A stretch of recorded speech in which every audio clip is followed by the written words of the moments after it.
Hey everybody, welcome to another episode of MagicReview.com. We got the Phantom Deck today by Joshua J. Every card turns clear. Well, yep, that's the effect. If you're familiar with the Omni Deck, it's the same kind of thing where you have an ending where the entire deck is clear, except of course with an Omni Deck. So here's what you get. An Omni Deck can't do this, okay? So it really is every single individual card clear. Now, I don't know if that's better or worse. That's for you to decide. But this is what you're getting here. So, however, I do have some issues with this product. So, first of all, I'm going to show you two decks of cards in dealer grip. Here's one. Okay? Here's two. Which one do you think was the real deck, and which one do you think was the Phantom deck? I'm guessing it was pretty obvious that deck number 2 was the Phantom deck. Now, I'll talk about that in a little bit more depth in a minute, but I just want to the reason I bring it up is because the ad copy clearly says that this looks exactly like a regular deck of cards, and it does not. It does not look exactly like a regular deck of cards. Hold on, I got an itch coming up. Hang on there. Itch avoided. So, the reason I point that out again is because the ad copy said that it looks exactly like a regular deck of cards. And in the video, Joshua J says it's 1,000% like a regular deck of cards. Now, there's a slight possibility when he said that, he was referring to how it handles. And I would say it's 99% handles like a regular deck of cards, and certainly not 1,000. So it does have some issues with the ad copy. Let me just show you a close-up look now. This is the clear deck. Okay. The idea is that the edges are white. Now, they're not painted white. They're heat-treated or some process he mentioned that I don't understand that, whatever. But I believe that he's telling the truth, obviously. And the idea was so that the edge looks white, so that it looks just like a regular deck of cards.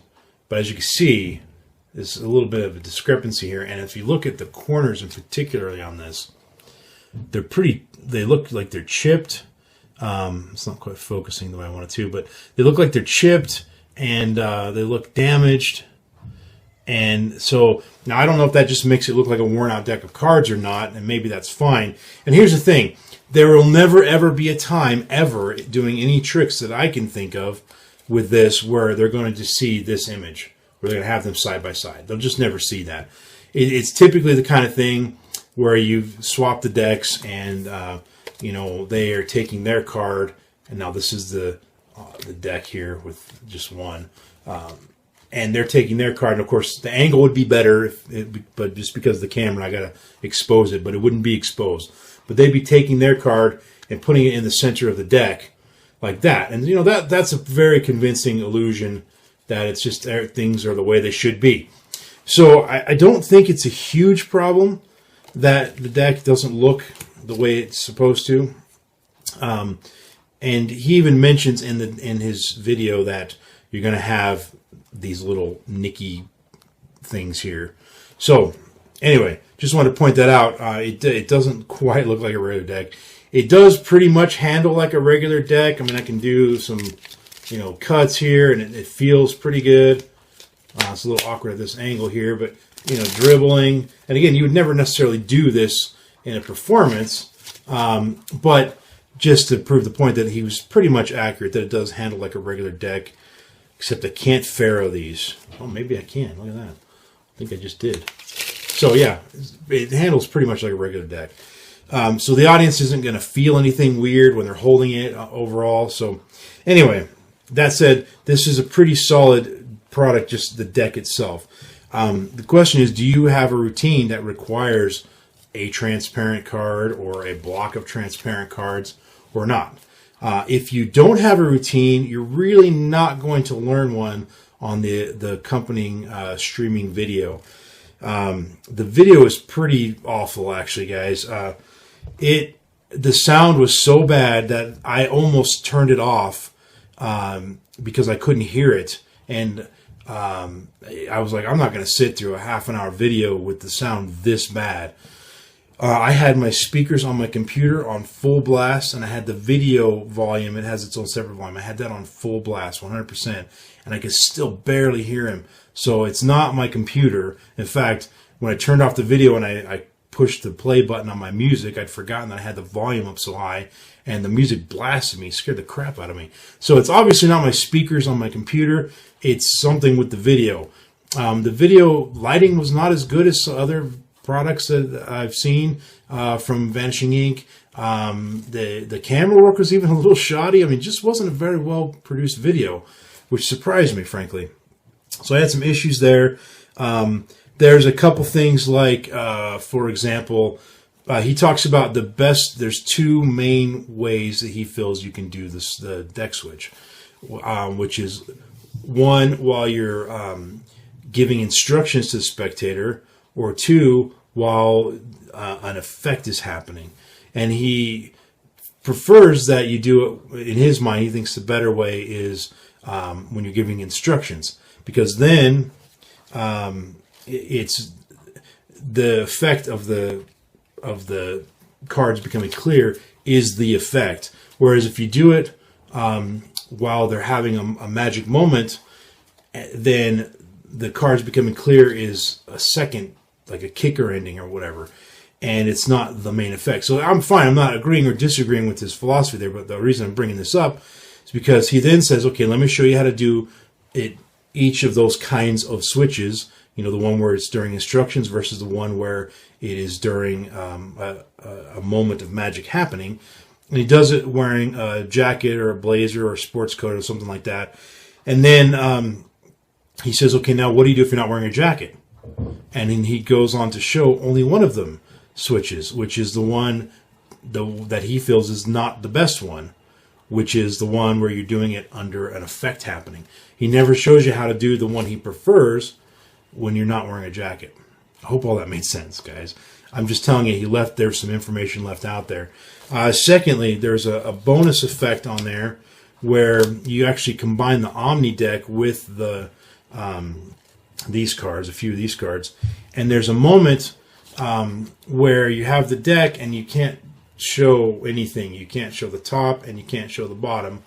And he says to take their selection, place it on top, then have everybody put their hands on it, and then you're going to reach in and magically find their selection. Ta-da, there it is. Okay, what's the effect there? Everybody knows that the card is on top of the deck because you did it openly. So I thought that was a little weird and weak, and it really didn't explain what he was talking about there. So there's pieces left out there. Further, there was they say no sleight of hand required. I'd say that's almost true. For the most part, it's pretty true, but there is one handling on there that requires you to palm off several cards and do a tent vanish. So, you know, that was a little bit off. Also, to me, this is probably the biggest issue I have with this. Let me see if you can see this. Can you see? Yeah. Okay, look at where the plastic ends. My thing's not focusing, but look where the plastic ends and the card begins. There is the plastic cards are not quite as tall as playing cards. Let me see if it looks any better on the back.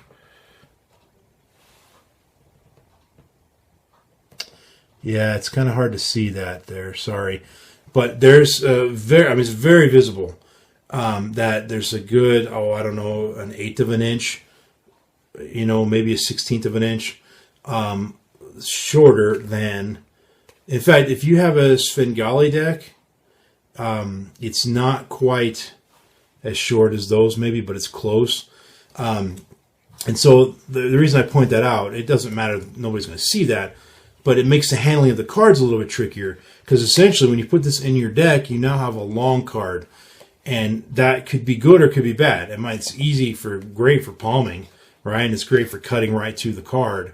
So it does have its advantages, but that's going to be up to you if that's a good thing or bad thing. I'm just pointing it out for you. Last, there's a really cool thing you can do with this. So the selection's in there, and I don't know how this is gonna. I'll just switch around and do it this way. Okay, so the idea is that you're fanning through the cards here, and then slowly you get this image of their card sort of materializing. It's a very cool effect, and this is a little awkward handling here for the camera, but that's kind of a cool thing. And it does look, it's very visual and very, very cool. And as long as you can spread the cards, you know, you kind of get that. See, it doesn't work from the other way. You have to spread it. Anyway, you have to spread it that way. So this is the day of rambly videos, guys. I apologize. So that's basically it. I know I beat this thing up pretty good. The problem I have is with a couple of the ad copy things and the video being as poorly produced as it was, I think $30 is a little bit steep to ask. Now, I don't know if, I mean, this deck might cost $30 to produce. I have no idea. Or it might cost $2 to produce. I don't know. So maybe the price is totally fair. But you're not really taught any effects on the video. You're just basically sort of taught some ideas, and they're kind of walked through, not fully taught and fully fleshed out. I mean, they're fleshed out as far as Joshua J, I'm sure, has them fleshed out, and he can perform them and everything, but what you get is not very fleshed out. And so if you don't mind that, and you don't mind that the audio's not really good at all, and you don't mind paying $30, and you have an idea of what you might do with a deck of blank cards or transparent cards that do pretty much handle like a regular deck of cards, I still think it possibly could be worth your while. So I give it a final verdict, 3 stars, stone status of gem, little g, but it's still a gem. So that's it, guys. If you want more details, of course, make sure you read the written review, because I always forget a detail or two in the video here. So as always, let's get to the moments we've all been waiting for, and that is Taylor Swift, Dear John, for the Random iTunes Song moment.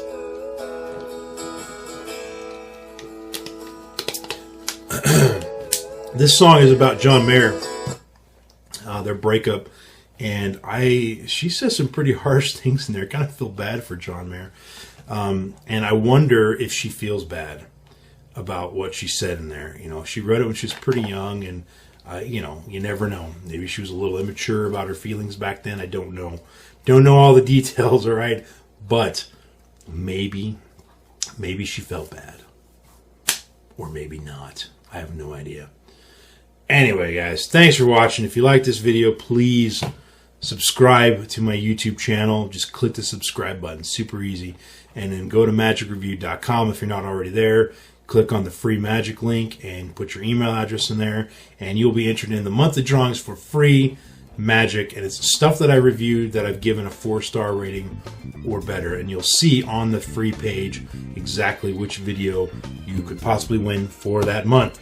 Thanks for watching, guys. Peace out.